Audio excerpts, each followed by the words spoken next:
مساء الخير عليكم. النور يا ريس. اهلا ومرحبا بكم في مقر حزب مصر القومي بمصر الجديدة. اهلا بكم، وسعيد ان انا اشوف قيادات في الحزب مهتمة ان بالندوة سياسية، ندوة سياسية بتشرح قانون الاحزاب السياسية، واحنا في حاجة ماسة بمفهوم كلمة احزاب سياسية، وايه المنظومة دي، وايه القانون اللي بيحكمها، والقانون ده مستمد قوته من الدستور ولا كده في الهباء. كل ده هتكلم معاكم. الوقت بصراحة في الجزئية دي ممكن ياخد مننا ساعات طويلة، لكن بحاول جاهدا ان انا ارخص، عشان انا استاذ كلام. انا لو اتكلمت معاكم ممكن اقعد ساعات كتيرة ولا يكفيني الوقت. قانون الاحزاب السياسية بينظم منظومة الاحزاب، والقانون ده مش كبير يا جماعة، 43 مادة. 43 مادة يعني تقراهم في نص ساعة، في ساعة زمن، بس المهم ايه تستوعب اللي مكتوب. بينظم عملية الأحزاب السياسية، والقانون ده مستمد قوته من المادة الخامسة من الدستور. المادة الخامسة بتقول ايه؟ هم 6 كلمات: تلتزم الدولة بالتعددية السياسية والتعددية الحزبية. وده التزام على الدولة، مش يجوز. في فرق بين كلمة يجوز وفي فرق تلتزم، يعني عمل وجوبي. طب ايه التعددية السياسية وايه التعددية الحزبية؟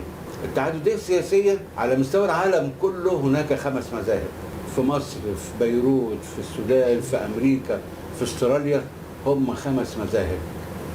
احنا بقى الدستور بتاعنا اللي هو صدر امتى؟ في 2014 قال للدولة تلتزمي بالمذاهب ال5 دول. ايه هم؟ المذهب الديمقراطي، والمذهب الاشتراكي، والمذهب الشيوعي، والمذهب الليبرالي، والمذهب المدني. مذاهب نص عليها او متعارف في العالم كله في جميع السياسات.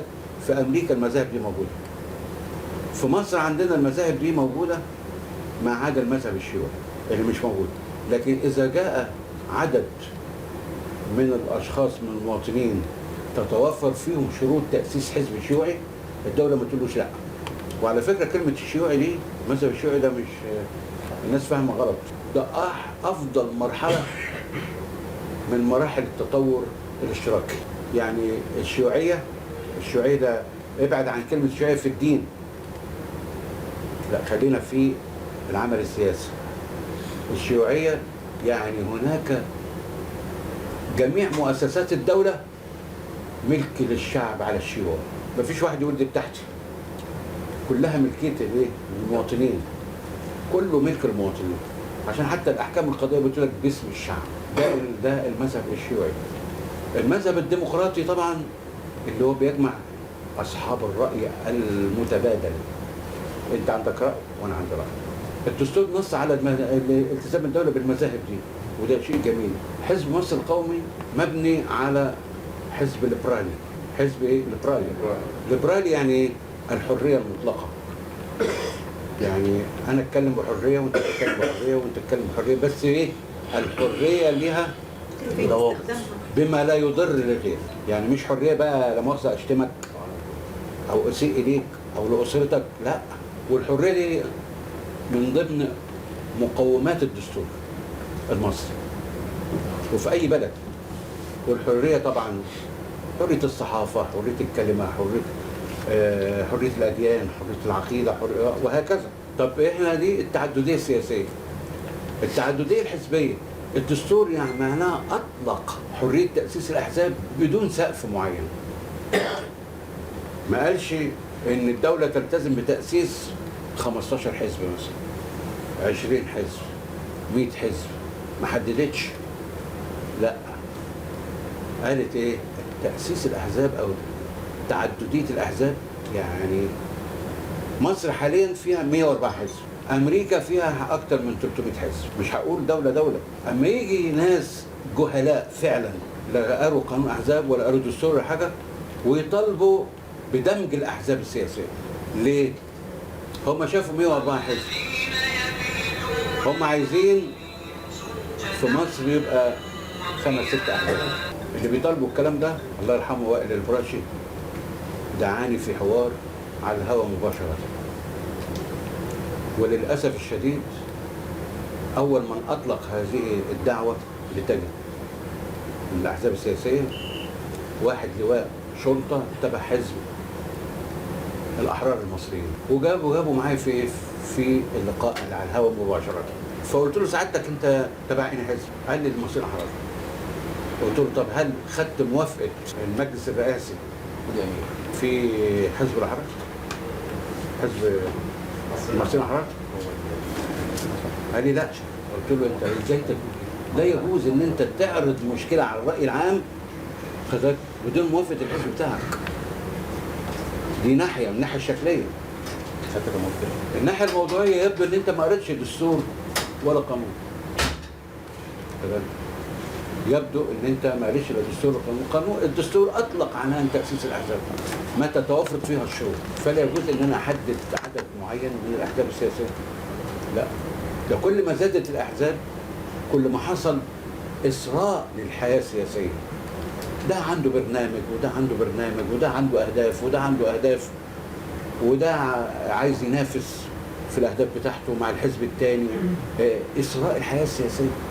فانا اتمنى ان مصر يكون فيها 300 حزب، اتمنى. احنا عندنا 104.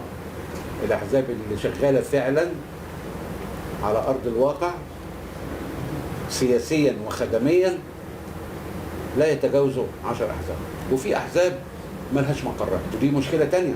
ليه ملهاش مقرات؟ القانون بتاعنا هو اللي عجز وجود مقرات. القانون الحالي بعد ثوره 25 يناير كان موجود فيه نص في قانون الاحزاب السياسيه. القانون بتاعنا على فكره صدر سنه 1977 واخد رقم 40 لسنه 1977 وطرح عليه تعديل بعد ثوره 25 يناير للأسوأ مش للأفضل، للأسوأ. ايه هو التعديل؟ كان في نص بيقول بيلزم الدولة بدعم الأحزاب السياسية بمبالغ مالية تتراوح من 100,000 إلى 500,000 في العام الواحد للأحزاب السياسية اللي تنشأ جديد ولمدة 5 سنين، علشان الأحزاب تمارس نشاطها السياسي وتعمل دعاية وتعمل مؤتمرات وتعمل ندوات وتفتتح مقرات وتصرف. بعد ثورة 25 يناير والإخوان المتأسلمين استطاعوا أن يسيطروا على الحياة السياسية في مصر، ضغطوا على المجلس العسكري أن يلغي هذا النص. ليه؟ هم جاي لهم مال من هنا ومن هنا ومن هنا وعايزين يحطموا الأحزاب السياسية الأخرى. هم الأحزاب الدينية يعني 5-6 أحزاب عايزين هم اللي يسيطروا على الحياة السياسية، وفعلا ضغطوا على المجلس العسكري، والمجلس العسكري وقتها أصدر مرسوم عسكري لإلغاء هذا النص. عندئذ الأحزاب السياسية بدأت تتهاون. ليه؟ مفيش دعم مادي من الدولة. أنا مثلا عندي مقدرة أعمل مقر، لكن غيري ما عندوش مقدرة. احنا النهارده أي مقر التكلفة بتاعته، أي مقر حتى لو أوضتين وصالة إيجاره مش أقل حاجة بنشوفها حاليا يعني 3000 جنيه. طب أنت هتجيب 3000 منين؟ والأساسات بتاعت المقر هتجيبها إزاي؟ والشاي والسكر والضيافة في المقر إزاي؟